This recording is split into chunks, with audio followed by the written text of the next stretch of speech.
Hello there, very good evening to you. Welcome to News Night here on Metro Television. My name is Bridget Osu. Again, thank you always for joining us. Let's begin the week with our top stories tonight.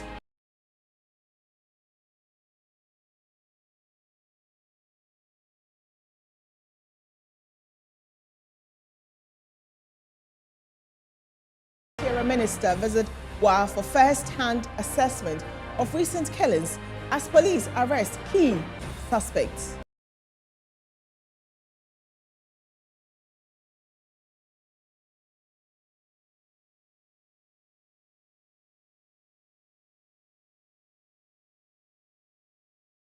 Of Seshi Elubo and his brother remanded in police custody after evidence of Galamsey activities was discovered in the town.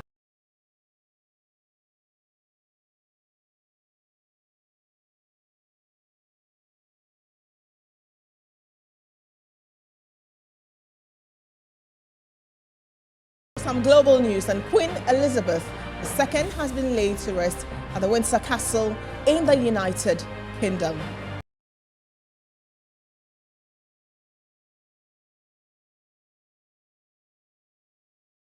Now, sachet water is sold at 40 pesos, contrary to the 50 pesos initially announced.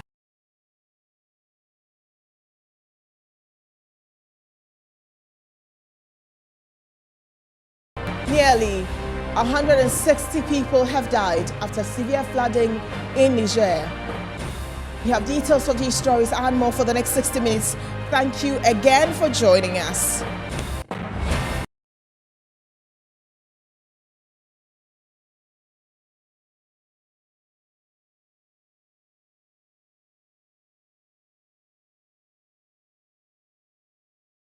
Hello again, and remember we're streaming on Twitter. It's at Metro TV GH. If you're also on the go and you're on Facebook, it's at Metro TV Ghana and at News Night. Our very first story tonight, our headline story. And police in the Upper West region have arrested a key suspect in the connection with several killings in Wa. Kankani Adongo was arrested on Monday at Bamahu, a suburb of Wa, after an extensive collaboration between the police and community search parties.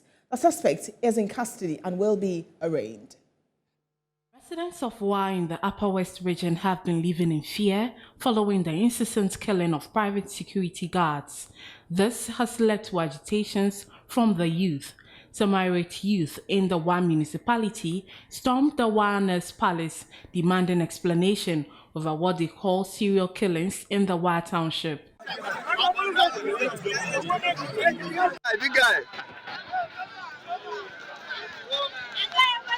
This prompted the Upper West Regional Police Command and the Regional Coordinating Council to put measures in place to hunt for perpetrators of the heinous crimes. On Monday, September 19, the Ghana Police Service issued an official communique confirming the successful exhumation of a body believed to be a security guard who was reported missing. The police have also arrested the key suspect in the Wa murder case. The suspect, Kankani Adongo, was arrested on 19th September 2022 at Bamahu, a suburb of Wa, after extensive collaboration between the police and community search parties. During an official visit to the region, the Inspector General of Police, Dr. George Akufudampare, has assured the people of Wa that the police service will do everything within its power to arrest the perpetrators and ensure that Wa returns to normalcy. In connection with this, the IGP said more men have been brought into the region, especially the municipality,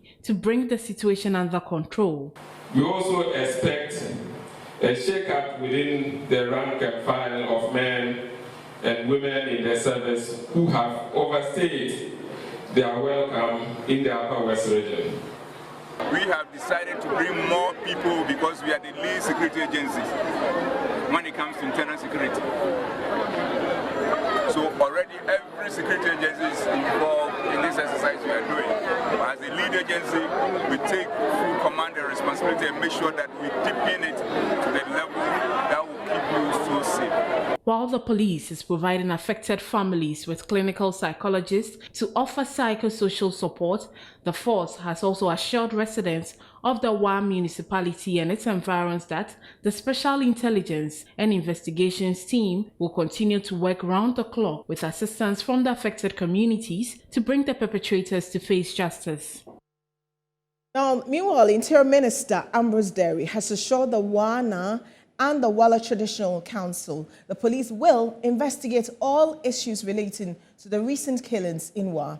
He says the police will continue to maintain law and order in the Wa municipality and surrounding communities after a string of killings. The Interior Minister made these remarks when he visited the area earlier today. Minister, police presence and intelligence gathering will in the long run assist in unraveling the mystery surrounding the killing and abduction of the people in the municipality. The lead security agency, the Ghana Police Service, is in control of the situation. They, led by the IGP in Puma, would investigate whatever has happened in the past. And all I'm assuring the one now is that the security agencies so far are up to the task. The minister assured all and sundry that the police in the region are ever ready to deal with the people who are perpetrating heinous crimes of killing and abduction, but was quick to warn that people of the municipality should not take the law into their own hands and torment foreigners while going about their daily activities. For me, express on behalf of the President and the people of Ghana our condolences to all families who have lost loved ones, and that our thoughts are with them now, and that we will do anything possible to support the requisite agencies, police, immigration, dealing with foreigners. But I did make it clear that in all these matters, the policy is for the rule of law to be enforced. That if you have information, you surrender, give the information to the security agencies to use. You do not resort to self-help or usurp the role of security agencies. So that we have asked the chief to thank the community for their passion to help, for the information that they've been given and continue to give, but they should leave the real work to the police, only giving the information, because if you attack anybody, you yourself will be a subject of investigation. Meanwhile, the Inspector General of Police has also arrived in Wa.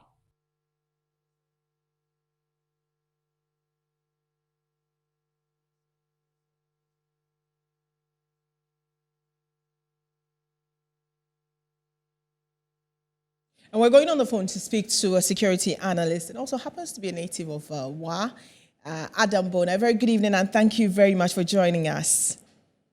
Thank you for having me.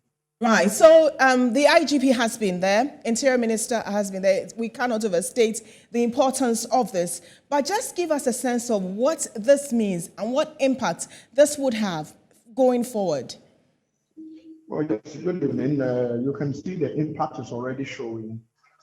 The moment this thing became an emergency, the IGP, which is the next launched about 300 uniform officers and about 100 non-uniform officers to the Upper West region to ensure that lives and properties are protected.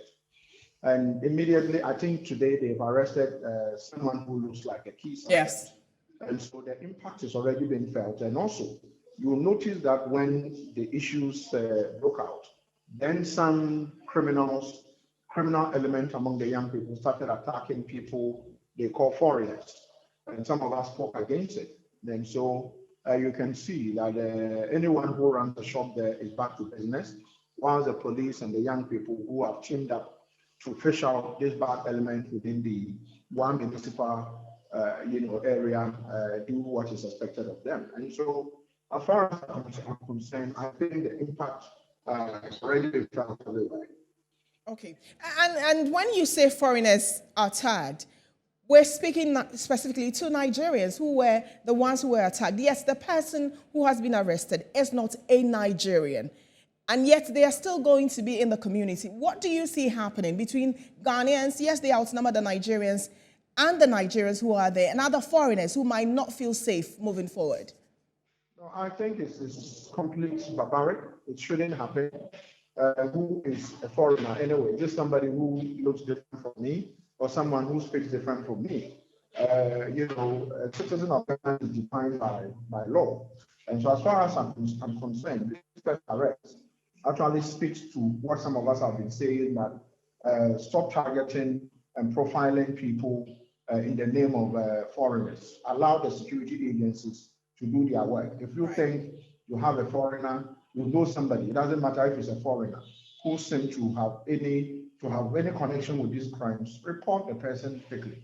Don't go the easy way by targeting people who don't speak like you or who you deem to be foreigners. So as far as I'm concerned, I think there has to be a lot of education. The young people in the community would have to be schooled to know that no community can exist in isolation. You need everybody to come in, especially you need good people to live with you. And these people they call foreigners are running, legitimate businesses in the municipality, employing people. And so as far as I'm concerned, I have commented on it using some media houses in the township, and I'm hoping this first arrest, who is not anywhere closer to a Nigerian, will let them know that they stop targeting people you say are Igbos or they are Yorubas or they are from another. Right. And the IGP's presence it obviously means that intense security, the numbers will go up, but they are going to leave. So what happens? What measures do you think they should put in place to ensure that we don't have reprisal attacks, or we don't,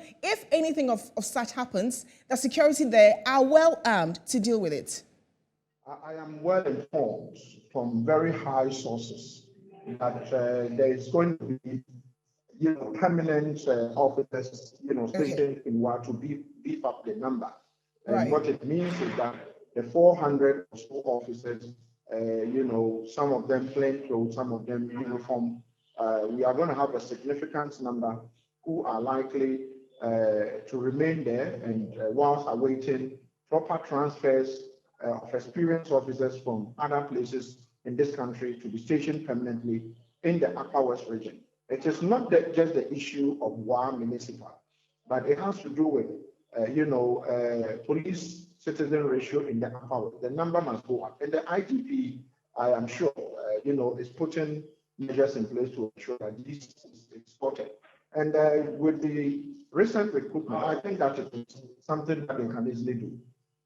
Okay, all right. Thank you. Thank you very much for talking to us. I greatly appreciate it. Adam Bona is a security expert. We will try and speak to a Nigerian. Nigeria is the most populous country on the continent. Well over 180 million. The next, probably the population census is supposed to put them well over 200 million. And so wherever they find themselves, they seem to have quite a huge presence in communities. They've also become subjects of several attacks, not just in Ghana. It happened as well in South Africa. Here in Ghana, in Wa, we understand their shops, they were attacked, their shops also closed because the locals suspected them to be behind the deaths or the killings in the community. Yet, the key suspect in this is not a Nigerian. If we can try and see if we could get Ikiako Tochukwu Christian to speak to us. He is the chair of the Nigerian community in Wa. A very good evening and thank you very much for talking to us and share your experience with us. Okay, good evening. Right, can first of all just share with me the number that you have there and what has happened since the killings began? Okay. What has happened, this incident started since on Friday, being 16th of September. Right. When we saw some youth doing their protests, but they started from looting our shops, the Nigerian shops. Right. They will come into your shop, then take away everything you have in the shop. That's how they started. Then we Nigerians, we ran home, lock our shops and run home. Okay. Then from there, they start coming to our houses, started looting our houses. When they come to our houses, they will break up your house, then come in and take away all your properties.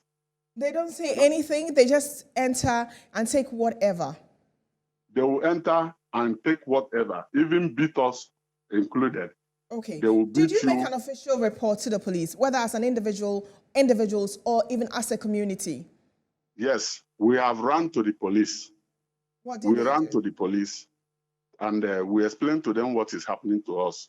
We even went to the commander, the police commander, and asked him for assistance to help us to provide a security that will guide us. And did they do And it? hello? Did the police do it? Did they provide you with a security? Need a security? No. What The did they say? commander told us verbally that he cannot provide us a personal security. He cannot do it personal. He cannot personalize the security to the Nigerians. That he would rather do his work and generalize it.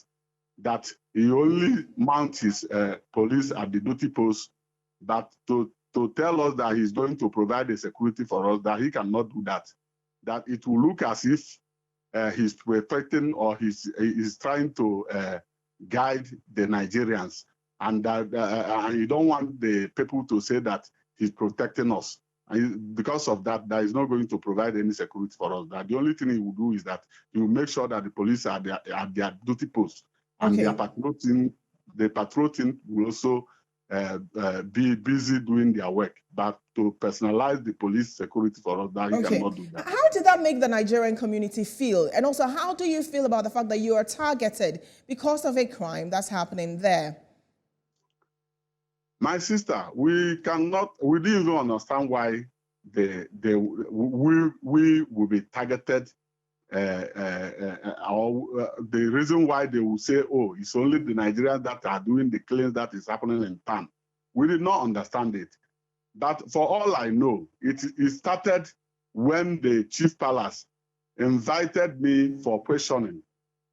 When they invited me, the question that was raised there was that they asked me that there is an allegation that the Nigerian people are using human beings for their meat, that we use human beings to cook our food.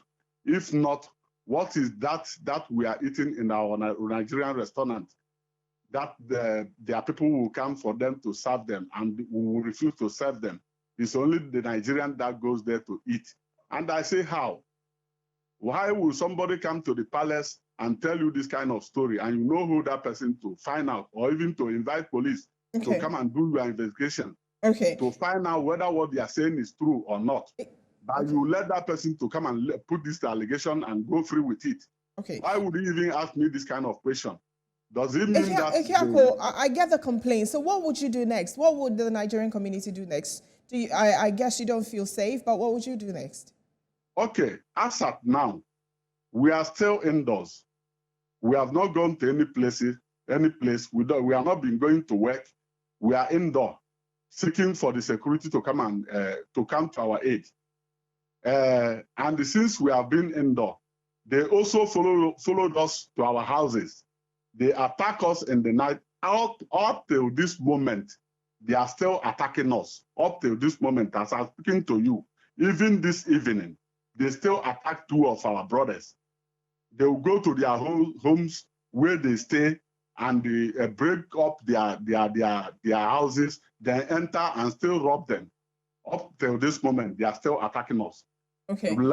Since that Friday, we have locked up our places. We have not been going to work, but they go to our shops, broke it through the back door, and enter and made away with our goods.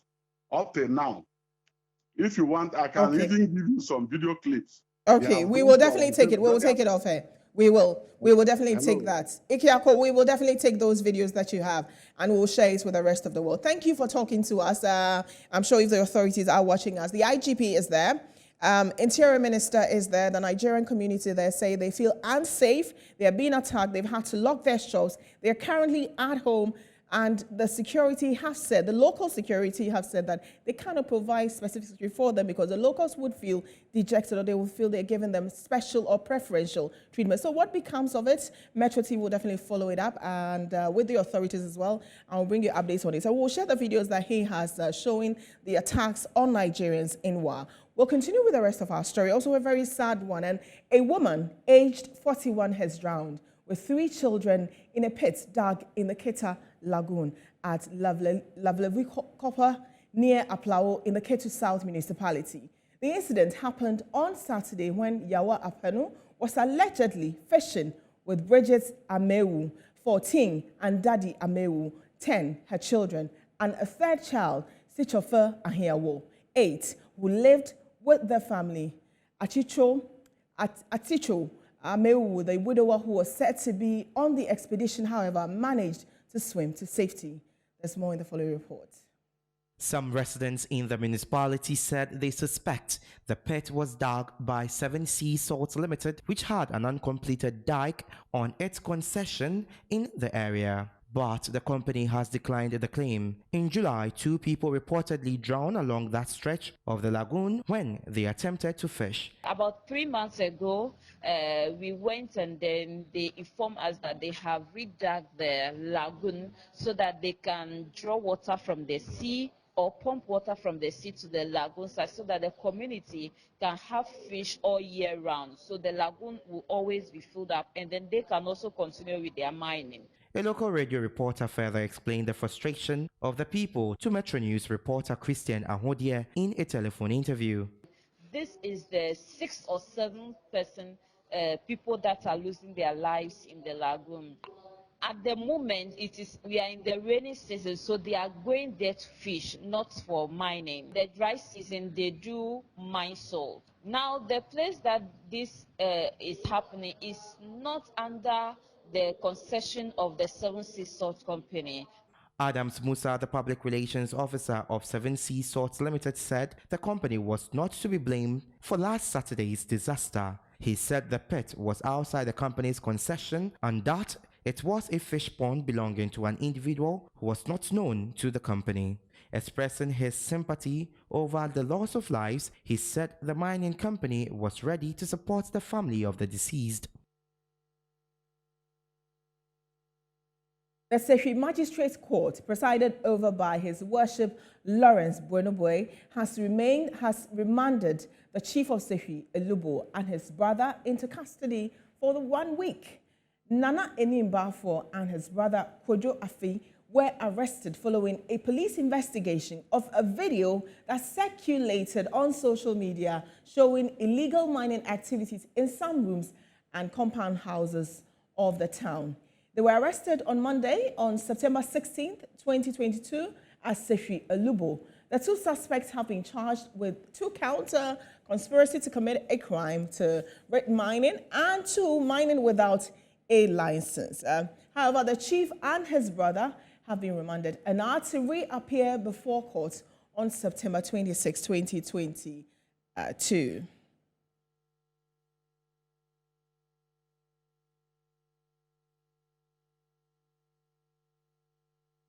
Nana Opoku-Agyemang is a journalist for the Western North, and he joins me on the phone. A very good evening, and thank you very much for joining us.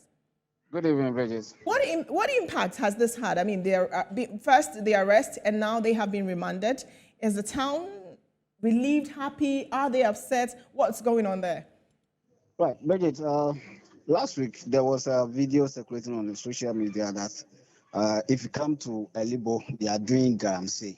Right. After following the story, we learned that they are not just doing galamsey outside, but rather they are doing it inside a room, which led police to arrest the chief of Elibo, Nana Bafo Enim, and his brother.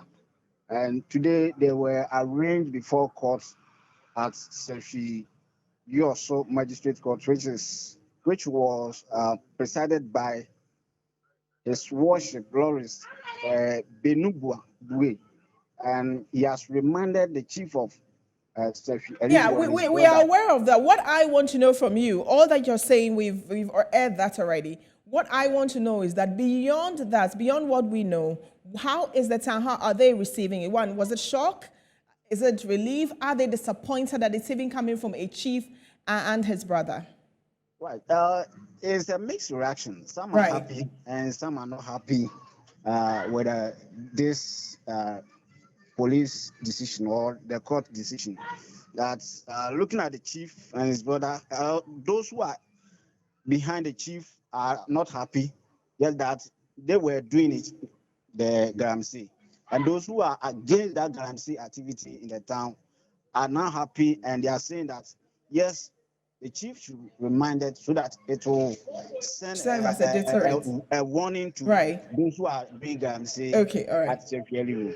Okay. Thank you. Thank you very much, Nana Opoku-Agyeman, for talking to us. I will definitely stay on that as well to see that those who speak openly against Galamsey are themselves involved in Galamsey. Well, need to make an urgent call, but you realize you don't have credit, or your very important conversation was cut short because you ran out of credit. Well, there's no need for all that stress, because all you have to do is go on MTN and dial *506#, and you get to borrow credit on MTN Extra Time. The best part is you can also borrow data by dialing the same number, *506#, and you can bundle data whenever you run out of data to continue browsing as always.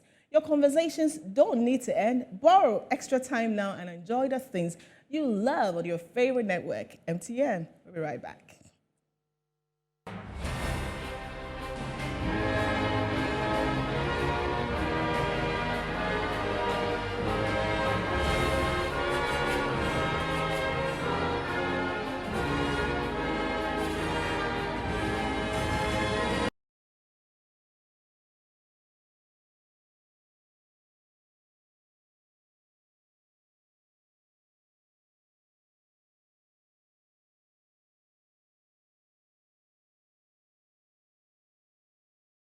Welcome back to Newsnight. We're live on Twitter at Metro TV GH, on Facebook is at Newsnight, and at Metro TV Ghana. We continue with the rest of our stories. Now, 2 persons have been confirmed dead and 4 others in critical condition following a shooting incident in Bawku on Sunday evening. Now, according to reports, the attack was launched on a vehicle transporting traders from Sinkase in Togo towards Bawku in Ghana's Upper East region. The attackers allegedly opened fire on the vehicle, in which the majority of the occupants were market women returning home. The police are, however, yet to officially comment on the incident and would want to see how this plays out in what is currently happening with respect to the murders as well, and what's becoming of Bawku and then that of Wa. All right, so away from that, we'll bring you details of that later, but away from that, the Gomwa East District Security Council has prohibited the demand and payment of digging fees within the jurisdiction of the Assembly. The move, amongst other measures, is targeted at eliminating totally the menace of land guard activities within the enclave and to give developers peace of mind. Our Central Regional Correspondent, Akwesi Ado, has more. The decision to ban the demand and supply of digging fees by the Gomwa East District Assembly was arrived at after a meeting between the district's Security Council and traditional leaders in the district. According to the DCE, Solomon Dakokwam, countless complaints from residents have been made to the Assembly, and this will bring lasting peace and security to the area while attracting more investors. By virtue of that, digging fees, among other payments, which were used as an excuse by land guards to torment and harass developers, will be incorporated into the payment for the land and paid only once to the owner, guarantor, or lessee at home. The DCE has sent a strong caution to land guards and their employers to, with immediate effect, cease all operations, or they would be dealt with ruthlessly, as the anti-vigilantism law stipulates, should they continue to operate. Here is the District Chief Executive for Gomwa East, Solomon Dakokwam, speaking to the news team. On no account shall anyone demand digging fees on the field or at construction sites in any part of the district. DISEC of Gomwa East, with the support and concurrence of the chiefs and elders, is intensifying monitoring to ensure strict compliance and would deal ruthlessly with any person or group of persons who engage in any act that seeks to flout, undermine, or disregard this directive. For years, the activities of land guards have heavily affected residents and developers within Dampase, Nyanyano Kakraba, Fete Kakraba, Millennium City, Apra, Dawa, Dominase, and Gomwa Fete. Here are some of them speaking to Metro News about their experiences. So I'm a hustler. Hustling, you understand? You go, you get small thing way. I try and manage myself. Say like me person me fanye bibi kakra. Now all these things are happening. And mommy feel okay. We all know the person who is behind this, but they are all afraid. You understand? And a lot of people too are suffering as I'm suffering right now. But how do these distraught developers consider the commitment of the assembly? Even though they appear to have some sort of hope, they would want authorities to be more committed to the task in order to bring sanity to the area. It's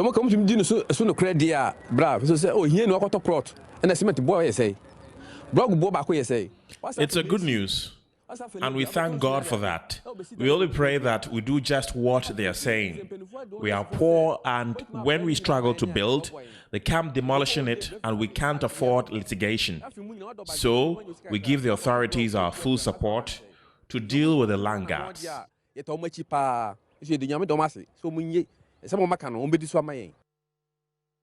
Oddly, gracious, and solemn are just a few words to describe the burial service of Britain's longest-serving monarch, Queen Elizabeth II.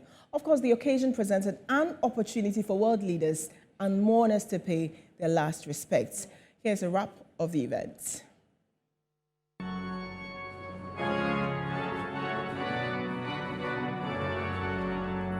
The royal family, after escorting the Queen's coffin to Westminster Abbey, joined 2,000 dignitaries at the state funeral for an hour-long service of tribute and prayer that culminated in a 2-minute silence and the singing of the national anthem.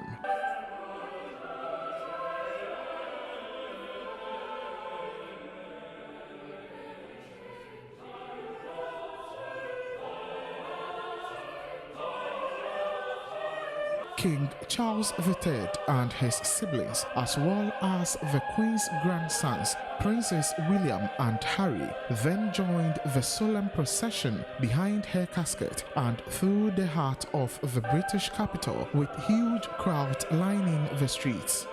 Thousands of people flocked to the Abbey and streets along the 25-mile procession route from central London through the Wellington Arch to Windsor, hoping to catch a glimpse of the Queen's flag-draped coffin as it travelled by hearse to her final resting place in St. George's Chapel within the grounds of the Windsor Castle. The Queen's coffin was seen in public for the last time after being lowered into the royal vault at St. George's Chapel in the Windsor Castle.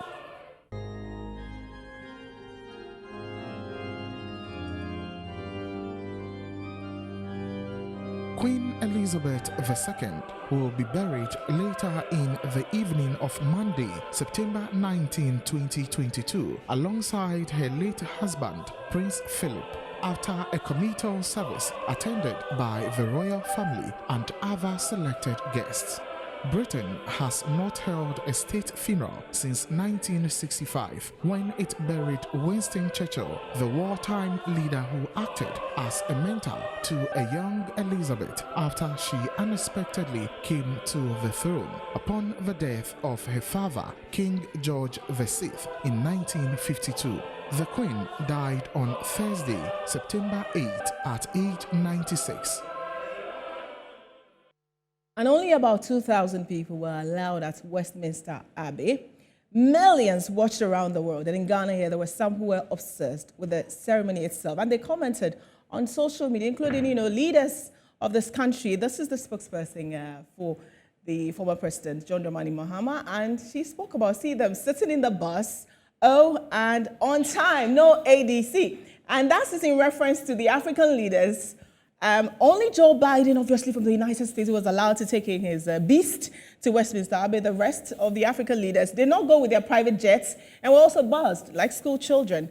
Ronnie Nicole says, I didn't see any donation table at the Queen's funeral. Interesting one from Ronnie, also on social media. And 1 hour service is done. No long things. I'm sure, I think the right way is no long things.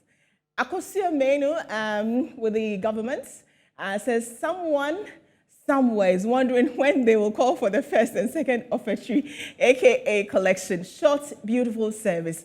R.I.P. Queen. Right.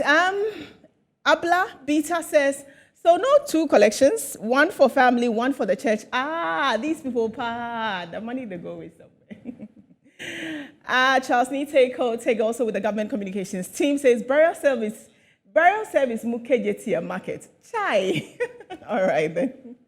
So those are the comments that we picked, interesting comments we picked from social media, Facebook and Twitter altogether. So thank you very much for sharing your thoughts with us. You can still do it.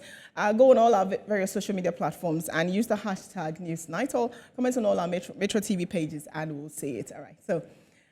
So the medical superintendent at the Ridge Hospital, Dr. Emmanuel Strofanyo, has advised patients to trust but carefully verify medications given them by pharmacists to avoid medical mistakes. At the commemoration of this year's World Patient Safety Day, he stressed the need for an improved communication between patients and healthcare givers.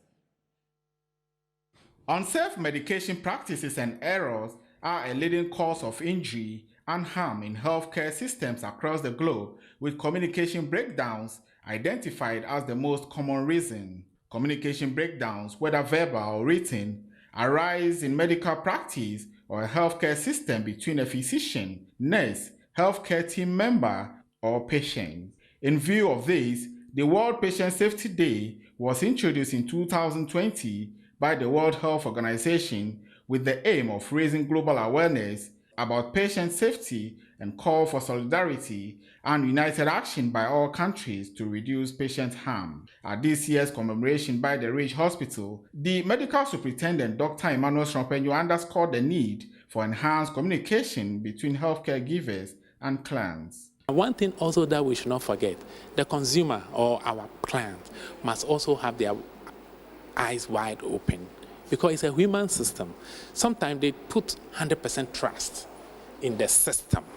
And yet when errors occur, for example, the doctor wrote that you should take this medicine 400 milligrams twice a day. Now they have given you 2 tablets to take twice a day. You are assuming that one is 200 milligrams. You are assuming, but you being educated can also read some information on the leaflet so that you are sure that what you have been told is the right thing. So we want you to trust us, but verify. He said the hospital is working to improve their system. Oftentimes, the root cause is that people are under pressure. There are so many clients and people are under pressure, and so they tell you, take this one 3 times a day. But you have not told the person how many hours should the intervals be. So you take 1 3 times a day. A naive patient can just take them, okay, let me take it every 2 hours so that I'll get it done with quickly for the medicine to be out of my way. And then that would be a huge error. Good communication is key. So we have realized this. So you see, they have put in place protocols to train all new staffs. That when you come, this is the basic information you will give. This is how you administer the medication. On his part, Head of Quality and Patient Safety, Dr. Martin Osubuama, advised patients to avoid taking traditional and orthodox medications at the same time. Some patients, for how severe the condition is, think that they need to take more than the dose the doctor has prescribed. So he thinks that taking more than has been prescribed will make her or him healthy or heal him quickly. These are things that we need to avoid.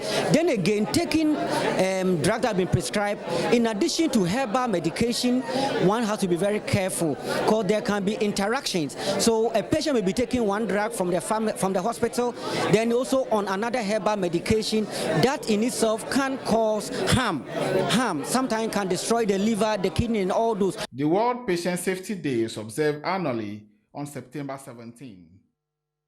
So a sachet water is 40 pesos. We had earlier projected or presented 50 pesos, but really what would be the reality on the ground? Now we say it's 40 pesos, but when you buy 40 pesos, will they get a 10 pesos for you, right? Ken has the details on business, so stay with us. We'll be right back with business.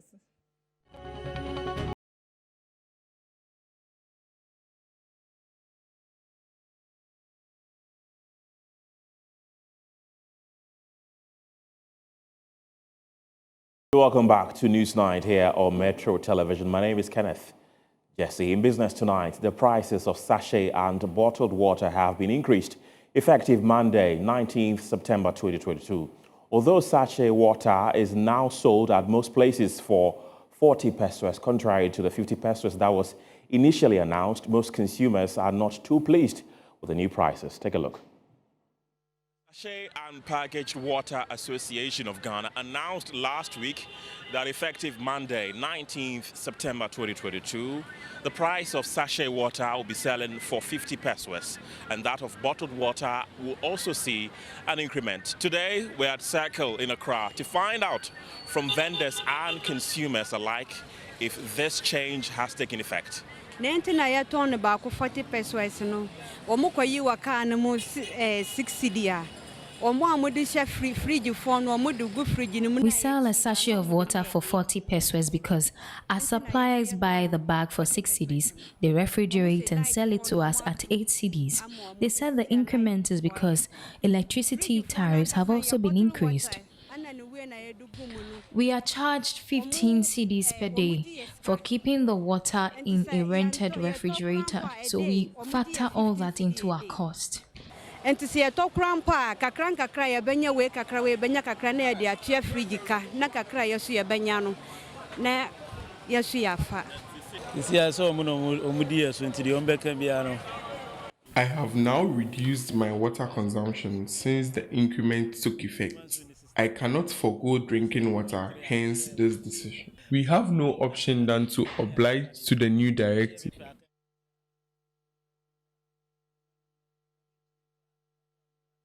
Now, Deputy Minister of Food and Agriculture, Frimpong Ado, says government is determined to go the extra mile to revamp the cocoa industry and raise production.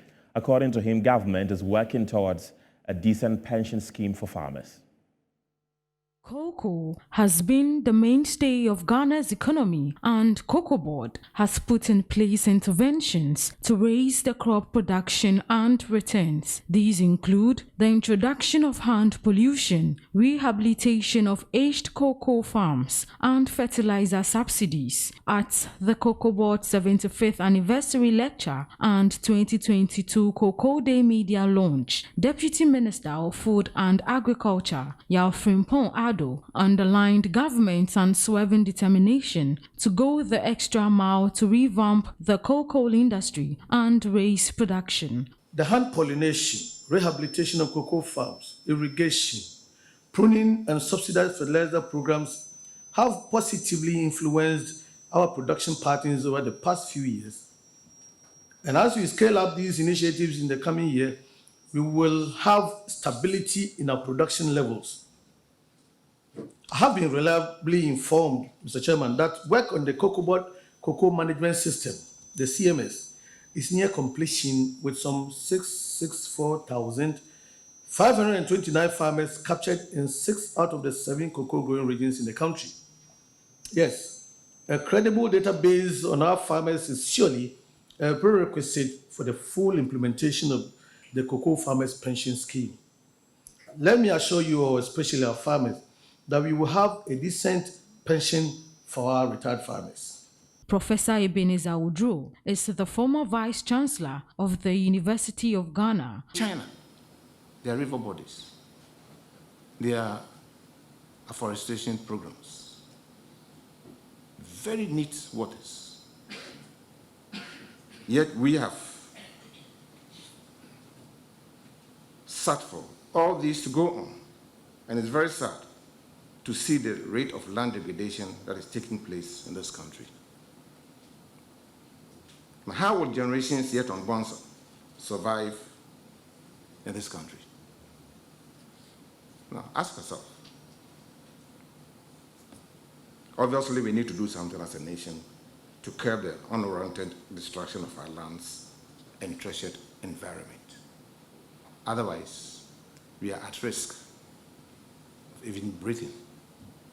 the Cocoa Board 75th Anniversary Lecture and 2022 Cocoa Day Media Launch was on the theme Cocoa Board at 75, Sustaining Environment, Wealth and Health. Meanwhile, this year's Cocoa Day celebration will be held at Suhum on the 1st of October 2022.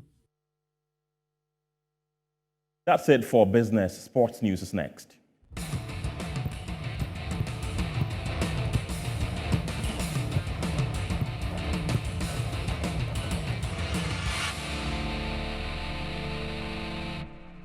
And in sports tonight, Senegal forward Keita Balde will likely miss the World Cup after being suspended for 3 months for a doping violation. Keita, who plays for Sparta Moscow in Russia, was suspended until December 5th by the Italian National Anti-Doping Agency for violating the testing procedure when he played for Cagliari last season.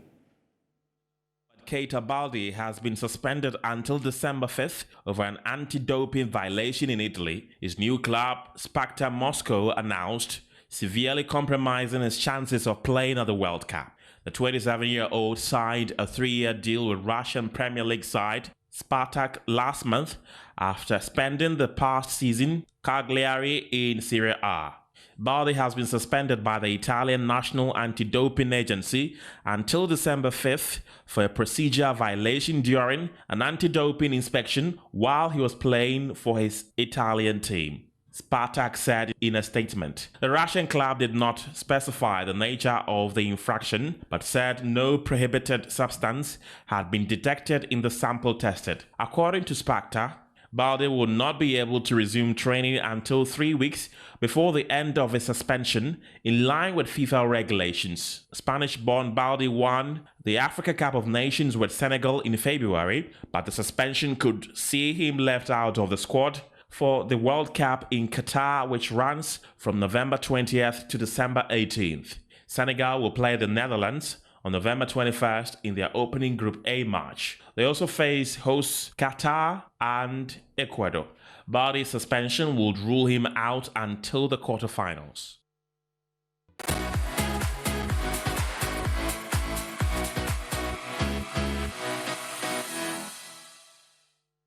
Welcome back to Newsnight. It's time for entertainment news. I am Isiodua Akumia.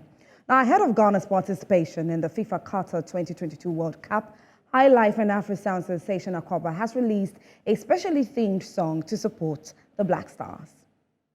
We go do wonders. We go show progress.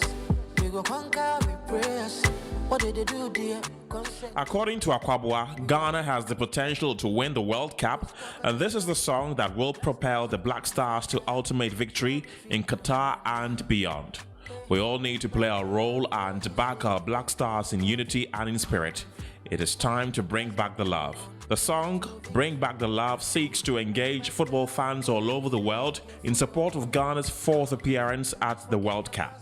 It rides on nostalgia, love and affection, and the rhythmic tunes will surely galvanize many behind Team Ghana. Some celebrities such as Kofi Kinata, Frema Edunyame, Popskini, Donzi, Famia, among others, have already taken to social media to throw their support behind Bring Back the Love, which has created a trend where people post videos of themselves trying out football tricks using the hashtag Bring Back the Love. The Black Stars of Ghana continue with their World Cup preparations with a friendly against Brazil later this month on 23rd September 2022.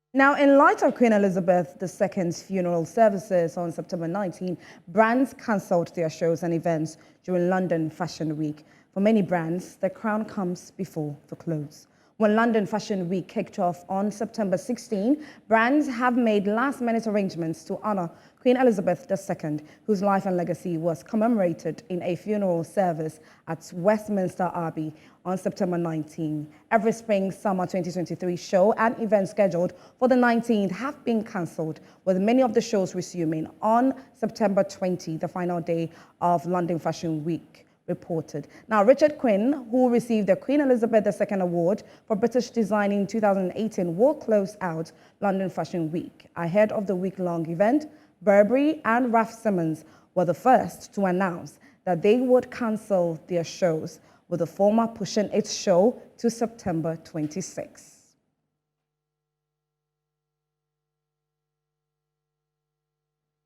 Well, that's it for entertainment news. I am Isiedwa Akumia. Bridget? Thank you, Isiedwa. We're twinning tonight. Yeah. Right, so next is international news.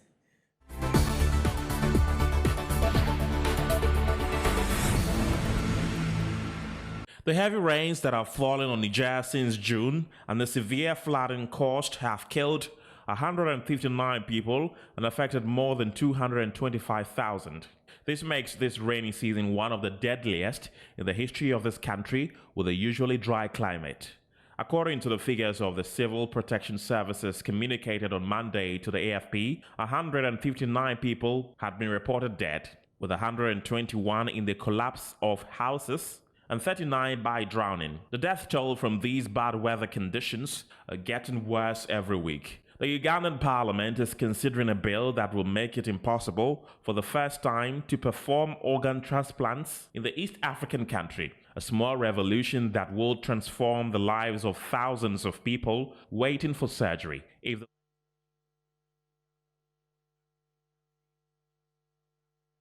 Right, next we have Bottom Line, and at 9 p.m. I'll sit down with the National Communications Officer of the NDC, Sami Jemfi, on a number of issues, including what the former president has been saying lately in the news. My name is Bridget Otu. Have a very good evening.